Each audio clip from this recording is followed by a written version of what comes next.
Hey there YouTube, it's been a son of a bitch of a week, to be perfectly honest, so I'm gonna dive into something dense and meaty that I can think about and that I can a subject I can sort of lose myself in. Unfortunately, that subject was provided in this instance by Anthony, aka JeezusFreek, one of the Christian YouTubers. He put out a video recently asking for candid responses from atheists in particular, but from non-adherents in general, as to why we do not believe in Christianity or in any particular notion of God, but with reference to Christianity in particular. And the best way I can answer that, really, is by saying that I don't believe in any particular Christian notion of God. And there are many, there's not just one. In fact, every specific individual Christian I've ever spoken to, regardless of what church they belong to, has subtly different notions of what God is. It means different things to different people. There's no such thing as a sort of an objective concept of what God is, and since there is no way of objectively measuring even whether God exists, let alone what it is, one has to take it on those terms. One can only measure the different concepts that are provided if one is not an adherent to begin with. And that's the thing. I'm not an adherent. I haven't been an adherent ever. I'm not an atheist who fell away from the faith. I have been an atheist practically all my life. I've never believed in a literal God from any mythology or any ideology or any religion. Not ever. And that is as a result of various different factors. It's as a result of my upbringing and the influences that came from that. It's as a result of the culture that I exist in. I'm from the UK, obviously, and here religion, organised religion anyway, and traditional religion is in freefall. It's dissolving. That's not to say that the vast majority of the population would describe themselves as atheists. I don't think that's the case. From what I can gather, anecdotally anyway, it seems to me that most people adhere to a kind of vague agnosticism or pantheism in this country. If you ask people on the street, if you took a survey of your average people on the street, the response you would usually get is, I believe in something, I believe there's something, but I don't believe any of the religions have got it right, and I don't know what it is. That seems to be the general consensus here, which is a fairly good one. I think it's a very legitimate position to hold, simply because it doesn't pretend to know. It doesn't pretend knowledge where there can't be any, where there isn't any, and I like that a lot.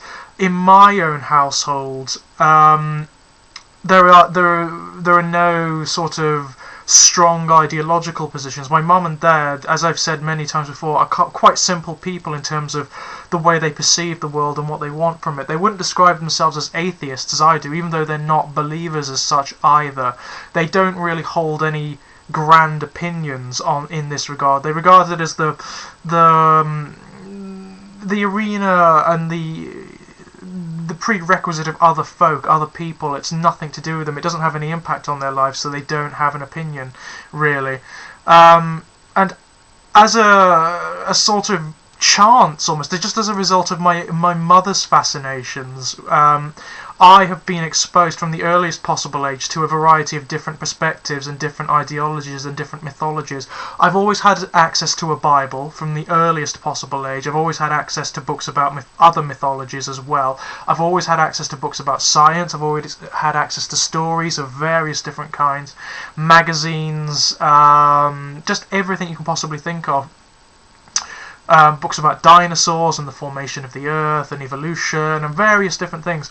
And it has always been clear to me, very, very clear, since I have not been conditioned with any particular ideological position.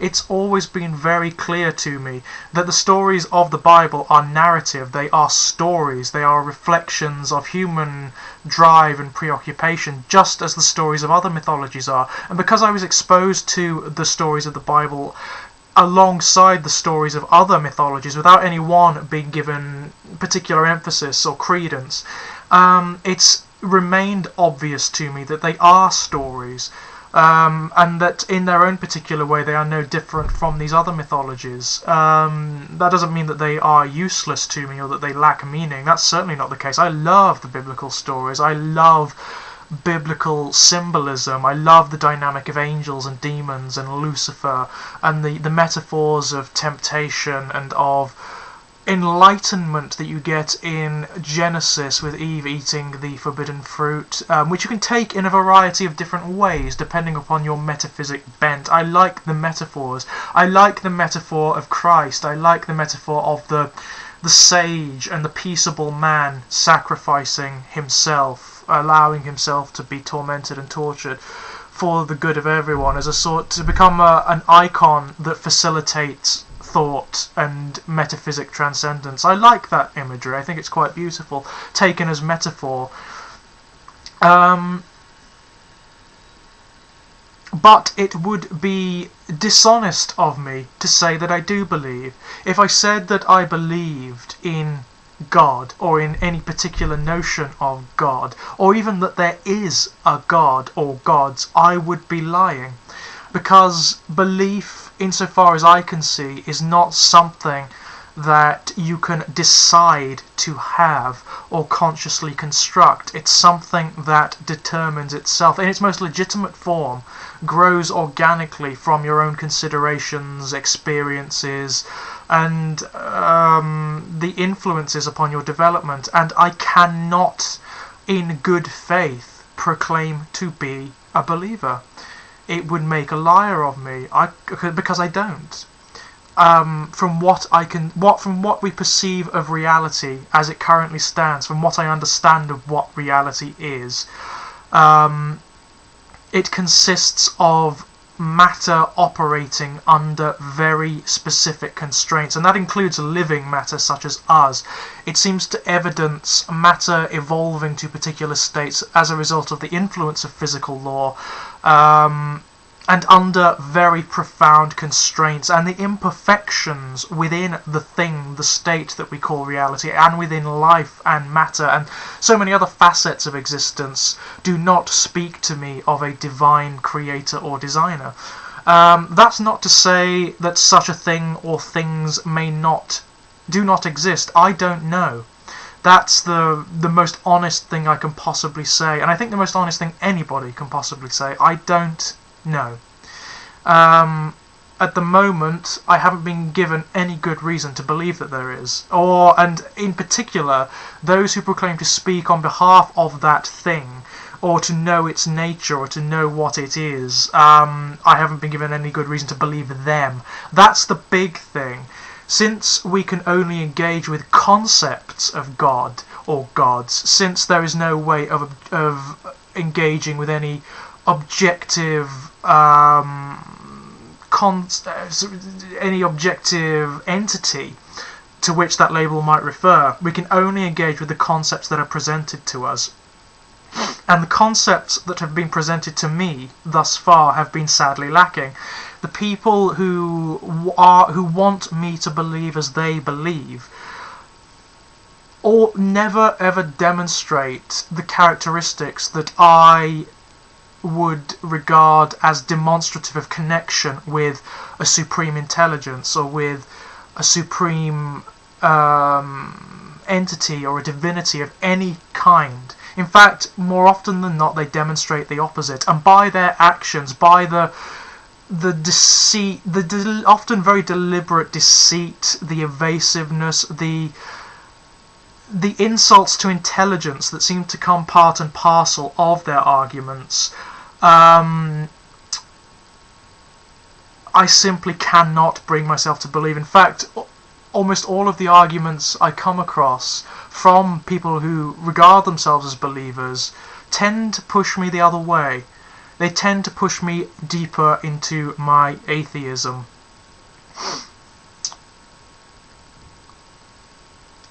Insofar as I can see, if there is something, or some things, entities, forces, powers, whatever they might be, if there are things that somehow influenced the beginnings or the development of this universe or life within it, then they're either closer to us than we imagine, in that they are far more finite than the mythological preconceptions of creators and divinities allow for. And there are ideas out there, particularly in science fiction, of how this could occur. There's a very good short story, I think written by Isaac Asimov, I can't quite remember, in which a scientist from the future creates a time machine, goes back to the beginning of the universe, and ends up being the facilitator of the beginning of the universe. He is effectively God, in metaphorical terms.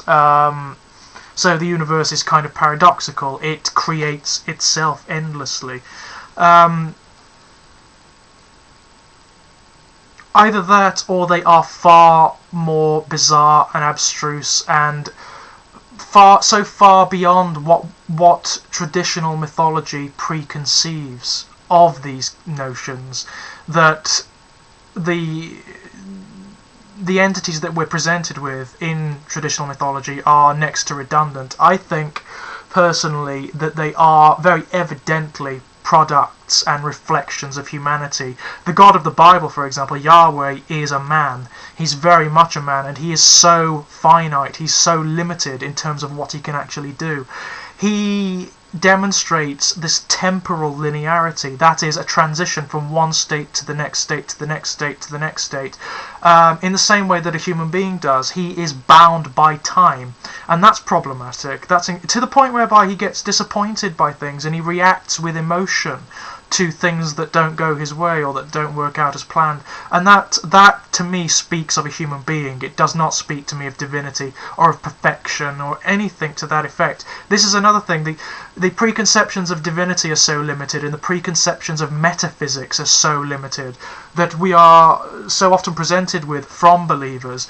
I often find that those who adhere to a very specific religious ideology tend to not be able to conceive of how metaphysics or spirituality can exist outside of their whatever ideology they happen to adhere to. They think that in order to have metaphysic ideas or a metaphysic side to be able to appreciate the numinous, you have to believe as they believe. You have to believe in a god, you have to believe in heaven, you have to believe in hell, you have to believe in angels and demons and magic and so on and so forth. It's simply not the case. It is simply not the case. One can be a rationalist, one can be a secularist, one can be a complete naturalist, funnily enough, and still have ideas about metaphysics. One can still have metaphysic principles, and as many philosophers, thinkers, and so on and so forth bear out. And I often find that these very personal constructs of metaphysics and of numinosity, whatever, are often far more interesting, far more detailed, far more enlightened and expansive and legitimate than those that are imposed by traditional religious ideologies. So that's it, basically. That's my answer. I can't believe. It's not a matter of intention or a conscious rejection of your particular religious ideology. It's the fact that I cannot, any more than I can believe that Shiva exists, or that Brahma exists, or Biliku, or Vishnu, or any of the other countless gods and goddesses and spirits and demons and things that exist, that litter humanity's collective consciousness. I cannot believe that they literally exist. I can't make myself do it. And this is another problem I often have with believers who want me to believe as they believe. It seems to me that they don't actually care, by and large, whether you actually believe as they believe. They just want you to say that you do, because it makes them more comfortable. Which is a deceit. It's a deceit, and it's a lie. And for my money, if there is an entity out there like God that's analogous to Yahweh or to any of the gods out there, I think it would prefer somehow an honest skeptic, an honest doubter, to someone who simply bent over and proclaimed belief simply because they were afraid, or because other people thought that they should, or because they wanted to get into heaven, or they didn't want to go to hell. I don't see why a genuine divinity, a genuine intelligence would have any truck with that notion.